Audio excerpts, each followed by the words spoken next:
Ежелден адамдар әйелдің қаруы шаш екенін жақсы білген. Ертедегі славяндар шаш арқылы жер ана мен күн әке әсер ететін дәріптеген. Шаш арқылы даналық пен тәңірдің қалауын сезінуге болатын есте сақтаған. Шаш тәндегі күш қуатты сақтаушы құрал болған.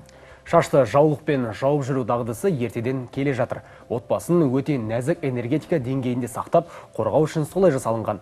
Қайғы-қасірет пен жаманшылықты солай қойған, себебі оның бәрі шаштың ұшына жабысып, үйге кіруі мүмкін деп ырымдаған екен. Ардағы жігіттің көзіне түсу үшін қыздар шашын бұлай үшін орап отырса жеткілікті дейді.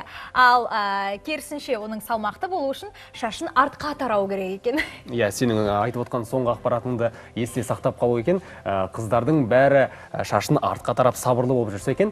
Ал біз кезекті Шырайлы майданында мамандар ерекше шаш үлгісін көрсетеді. Назар аударайық.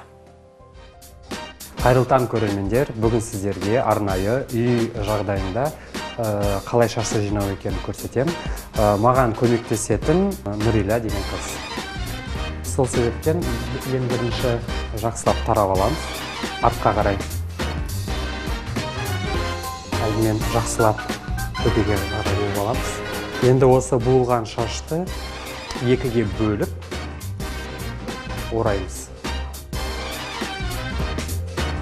Шашқа көлем беру үшін осы өрілген шаштарды сәлмен қолмен шығарамыз, босатып. Егер сіз осындай көлемді қылып жасағыңыз келсе, бұдан да шығарса болады.